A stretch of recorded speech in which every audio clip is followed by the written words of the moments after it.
pas maintenant, quand? Bonjour et bienvenue dans Et si pas maintenant, quand? Le podcast qui vous veut du bien. Je suis Daniela Knafo, coach et hypnothérapeute, constellatrice familiale passionnée par les relations humaines, autrice de plusieurs livres de développement personnel, de romans, de jeux de tarot et de plein d'autres. Aujourd'hui, je suis accompagnée de Chiara Gomis et ensemble, nous allons vous éclairer sur la seconde partie des constellations familiales. Bonjour à toutes et à tous, je suis heureuse de présenter ce nouvel épisode, donc cette seconde partie sur les constellations familiales. Et si pas maintenant, quand? Chiara, avant de plonger dans cette deuxième partie, je vous invite à vous offrir un moment de calme et de recentrage. On va faire une mini méditation qui va vous permettre de vous connecter à votre intériorité, de laisser de côté les préoccupations de la journée et de vous ouvrir pleinement à l'expérience qui nous attend. Alors bien sûr, si vous conduisez, vous l'écoutez après, vous le faites après. Installez-vous confortablement sur une chaise de façon à vous sentir à l'aise. Bien sûr, si vous êtes occupé, vous le ferez plus tard. Mettez les pieds bien ancrés au sol et les mains reposant sur vos genoux ou croisées sur votre ventre, si vous le souhaitez. Fermez agréablement vos paupières et puis inspirez profondément en remplissant vos poumons d'air frais, puis soufflez lentement par la bouche en relâchant toutes les tensions. Portez attention sur votre corps. Commencez à observer les sensations dans vos pieds, vos jambes, vos hanches. Remontez doucement votre attention vers votre abdomen, votre poitrine, vos épaules. Sentez votre dos soutenu par la chaise, vos mains reposant en douceur sur vos cuisses, votre cou, votre tête bien alignée. Imaginez une lumière douce, d'une couleur qui vous apaise, qui commence à briller au niveau de votre cœur. Cette lumière se diffuse tout doucement dans tout votre être, apaisant chaque cellule de votre corps, vous enveloppant de calme et de bien-être. Puis, imaginez maintenant que derrière vous, il y a toute une ligne d'ancêtres. Visualisez d'abord vos parents, puis derrière eux, vos grands-parents, vos arrière-grands-parents, connus ou non, tous ceux qui sont venus avant eux. Sentez, jusque là, derrière vous, il y a beaucoup de monde. Sentez juste cette présence bienveillante, leur force, leur sagesse, les loyautés, les répétitions. Ils sont là pour vous soutenir, pour vous guider dans cette exploration. Prenez le temps de sentir, de ressentir, puis remerciez-les mentalement pour leur présence et leur soutien et revenez doucement, ici et maintenant. Prenez une grande et profonde inspiration et reconnectez-vous doucement à la pièce, à votre corps, à cet instant présent. Et quand vous êtes prêt, ouvrez vos yeux maintenant. Merci d'avoir pris ce moment pour vous. Maintenant, nous sommes prêts à plonger ensemble dans la deuxième partie des constellations familiales, en étant pleinement présents et connectés à nous-mêmes et à notre lignée. Merci Daniela pour ce moment de douceur et de méditation. Maintenant, on va rentrer dans le vif du sujet. Comment peut-on rétablir l'équilibre au négatif? Si un membre de la famille porte préjudice au fait de faire ou fait souffrir un autre membre de la famille, ça peut être un abus sexuel, de la violence, de la méchanceté, de la jalousie et plein d'autres choses. Le besoin de réparer va se manifester tant du côté de la victime que du côté du coupable. Cette fois, l'équilibre doit se rétablir par un dommage, en retour ou une demande de réparation, mais l'intensité doit être moindre. Si la victime pardonne à l'autre pour lui éviter d'assumer sa pleine responsabilité de sa faute et éviter le conflit, cela ne permettra jamais de résoudre le déséquilibre. Selon Bert Hellinger, le pardon est une forme d'arrogance. On n'a ni le pouvoir ni le droit, car il y a une place au-dessus de l'autre. Et il est d'autant plus arrogant quand il est adressé à un père ou à une mère. Quel rôle ont les parents? Les parents ont un rôle primordial. Un parent ne peut pas transmettre ce qu'il n'a pas reçu de son père ou de sa mère. Dans la famille, nous pouvons observer des fois des erreurs de casting. En effet, il arrive que des rôles joués par les membres soient changés ou créent un dysfonctionnement au sein de la famille. Prenons l'exemple du père qui est commercial et qui est souvent sur la route. Le rôle de ce père absent va être redistribué par la mère qui va le donner à l'aîné. Elle va lui donner le rôle du chef de famille, mais également de mari-fils. Bien sûr, c'est un rôle inconscient, établissant ainsi une relation ambiguë. Bien sûr, et l'héritage familial a un sens, des valeurs, des coutumes, des règles, des secrets, et les enfants qui héritent de ce que les parents n'ont pas fait ou résolu ou pas. Cependant, une des règles les plus fondamentales est de ne pas juger. Ce sont les grands et nous les petits. Ce sont eux les parents et nous les enfants. Il faut accepter ce qui a été comme cela a été. Et il faut rendre à nos parents leur part de responsabilité et prendre la nôtre. À leur place, peut-être que vous n'auriez certainement pas pu faire autrement. Et les condamner ou les juger, c'est comme vous condamner, vous jugez à votre tour. Ce n'est pas votre rôle. Se réconcilier avec sa mère et son père, c'est juste les honorer pour le don de vie qu'ils nous ont donné. Les parents ne doivent jamais parler de sexualité avec leurs enfants ou de conflits entre eux, ni lorsqu'ils sont en désaccord, en demandant à l'enfant de jouer le rôle de médiateur entre eux. Pour faire simple, les grands-parents agissent sans penser aux descendants, les parents subissent et nous, on paye le prix. Peux-tu aller plus loin sur le rôle de la mère? Oui, Kira, évidemment. La mère donne la vie. Elle est la fusion avec son enfant, en tout cas dans les 2 premières années de sa vie, en lui donnant l'amour, la sécurité, la confiance. Souvent, quand les relations avec la mère sont compliquées, conflictuelles, elles vont empêcher de se réconcilier avec quelque chose de plus grand qu'une personne, parce que la mère est plus grande que l'enfant, symbolisant le monde, la matrice, l'archétype féminin. Que vous soyez homme ou femme, vous ne pouvez jamais être en paix ou vous sentir libéré ni épanoui tant que vous n'avez pas fait ce travail vis-à-vis de votre propre mère. La non-réconciliation avec la mère va au-delà de ça et se manifeste partout dans tous les domaines de notre vie. Est-ce que tu aurais un exemple? Oui, ça me fait penser à Stéphane qui s'était marié 3 fois et qui allait à nouveau divorcer. Il était devenu le spécialiste des divorces. Il aurait réussi haut la main sa reconversion. En fait, Stéphane détestait sa mère. Il lui en voulait de l'éducation qu'elle lui avait donnée. Il disait qu'il cherchait une femme qui ne ressemblait pas à sa mère. Et il s'est focalisé uniquement sur ça. Bingo. Ses 3 épouses avaient le caractère de sa mère. Le jour où il a décidé de ne plus lui en vouloir, il a enfin rencontré une femme selon ses propres valeurs à lui. Et là, il savait qu'il pouvait se marier une 4e fois. Elle est pas belle la vie? Et est-ce que tu pourrais nous en dire plus sur le rôle du père? Le père, lui,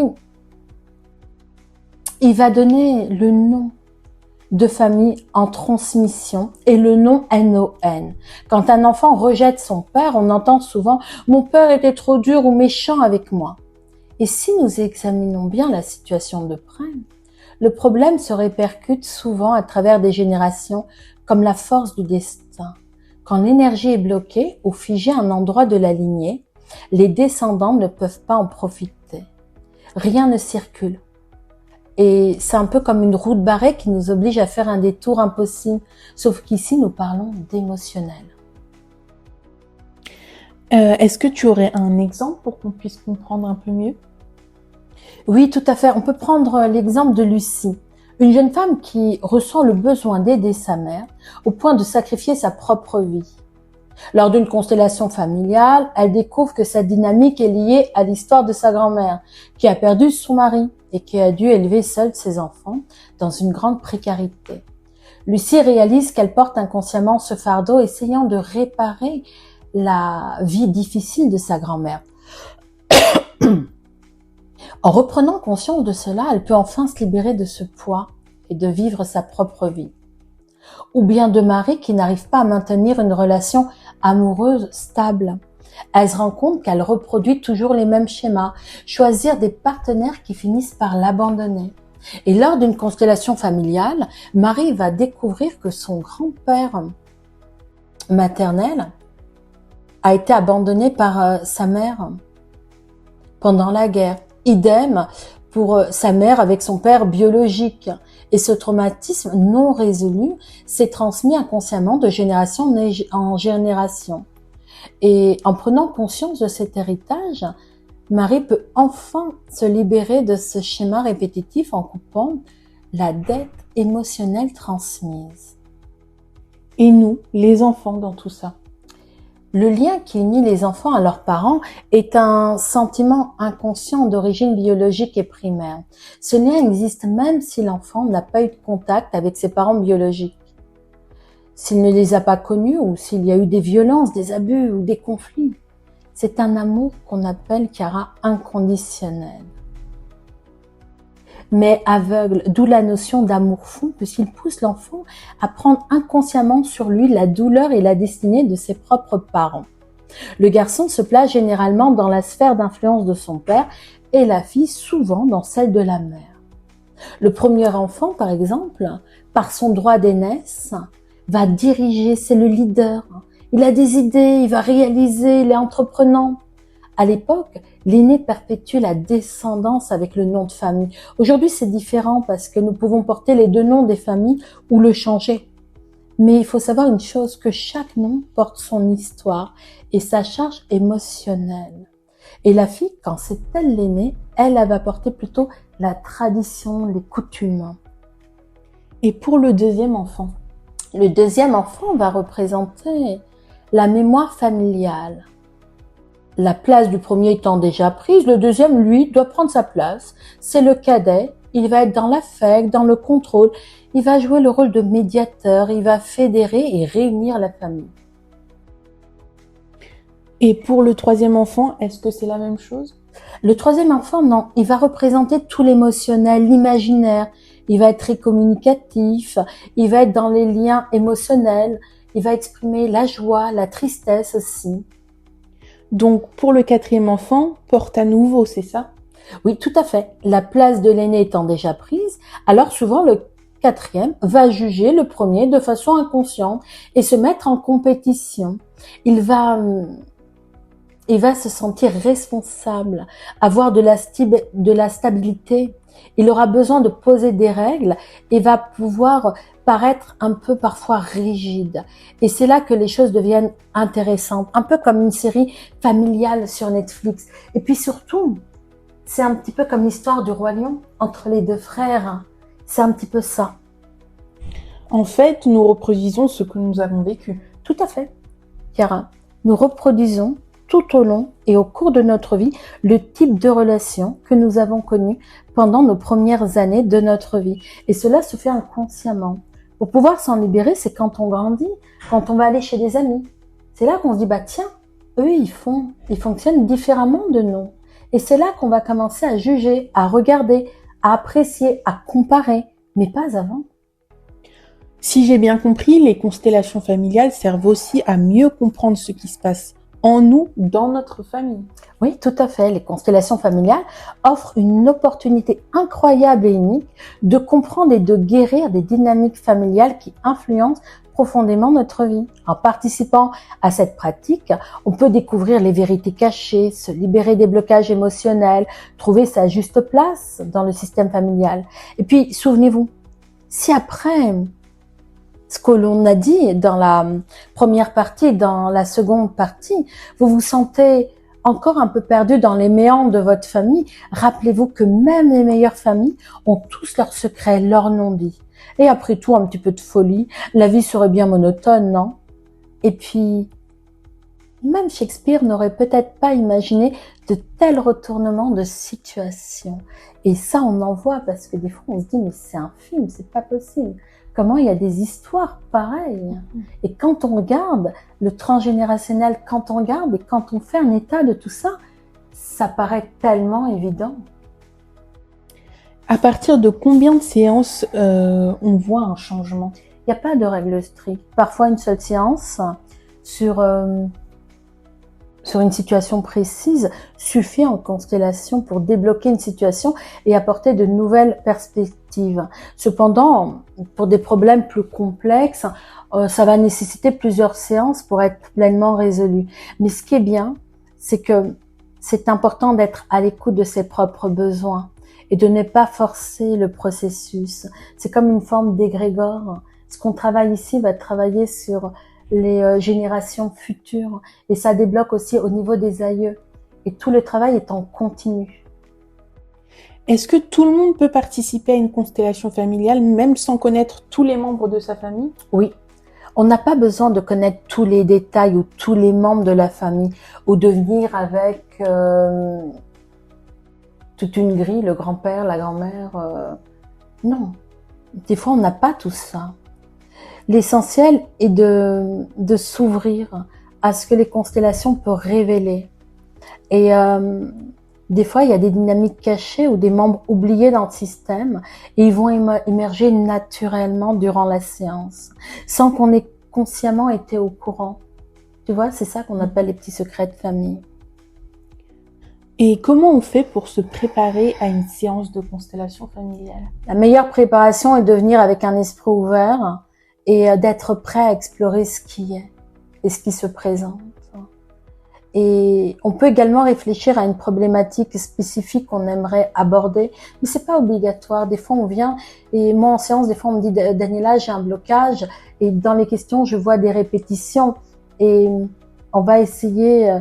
Il n'est pas utile d'avoir toutes les informations clés sur la famille, comme les grands événements marquants. Donc, je vais quand même demander les mariages, les décès, les migrations. Est-ce qu'il y a eu des événements traumatiques? Est-ce qu'il y a eu des répétitions? Et il faut vraiment faire confiance au processus. Et ce qui est intéressant dans les constellations, quand on les fait avec tout le monde, c'est qu'on va aller voir. Mais quand on les fait en hypnose, en cabinet, où je le pratique, c'est la personne elle-même qui va voir tout ça dans sa tête et qui va voir chaque membre de sa famille et elle va ressentir avec son corps. Et ça, c'est juste magnifique parce qu'une fois que c'est fini, il y a quelque chose d'exceptionnel et ça, je voulais vraiment le dire. C'est quand on sort d'une constellation, moi pour l'avoir vécu avant d'avoir fait ma formation, et j'en ai fait des formations, Chiara, tu peux même pas imaginer pour faire tout ce que j'ai fait. Mais c'est l'une des formations qui m'a le plus impactée dans ma vie. Je suis ressortie et je me suis dit, waouh, c'est quoi ça? Et ce qui est fou, c'est que quand tu ressors tout de suite, même avec ta famille, quand tu vas parler, il y a comme une forme d'apaisement parce que le nœud s'est dénoué. Et tout le monde, on sent que tout le monde a repris plus ou moins sa place. Chacun rejoue son propre rôle. C'est juste inimaginable, c'est juste magique. Les constellations familiales, est-ce qu'elles peuvent résoudre certains problèmes professionnels? Oui, et dans tous les domaines. Et souvent en entreprise, je suis consultée pour ça. Et on va résoudre pareil, parce que dans les dynamiques familiales, on va trouver souvent cet impact en même temps et qui se répète dans la vie professionnelle. Par exemple, les difficultés à s'affirmer au niveau du travail peuvent être liées à une relation non résolue avec un parent autoritaire. On va identifier, rééquilibrer les dynamiques et les constellations peuvent améliorer non seulement la vie professionnelle, mais personnelle. Et aussi, dans les entreprises, des fois, dans les chefs d'entreprise, dans leur façon de communiquer. Donc, ils vont venir et on va représenter le personnel, l'entreprise, l'histoire, la dynamique de l'entreprise. Et on va voir là où ça va, où il y a un nœud émotionnel, là où ça bug. Et souvent après, l'entreprise va se sentir beaucoup plus aérée, comme si que chacun a retrouvé. Encore une fois, je dis le mot place parce que j'ai pas d'autres mots qui me viennent en fait. Donc les constellations familiales, si je résume, ça permet vraiment de retrouver un apaisement, que ce soit au niveau familial ou professionnel. Oui, et dans tout. amicales, partout.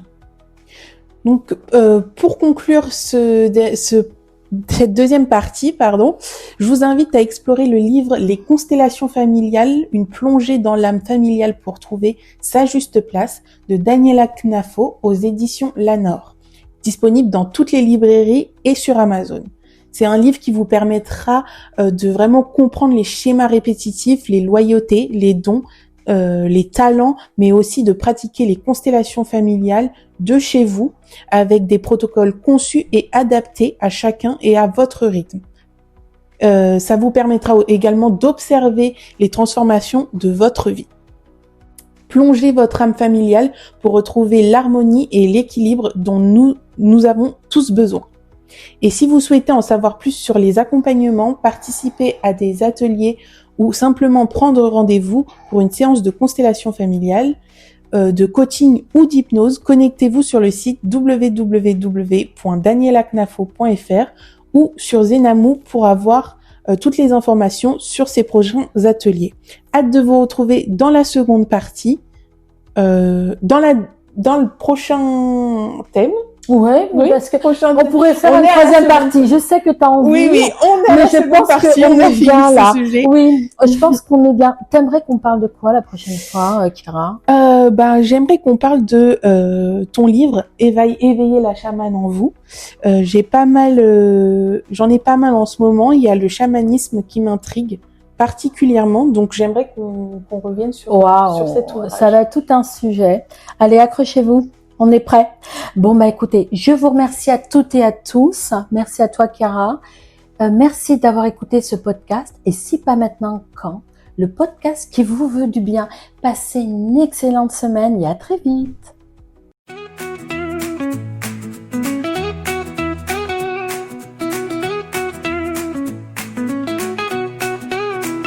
Et si pas maintenant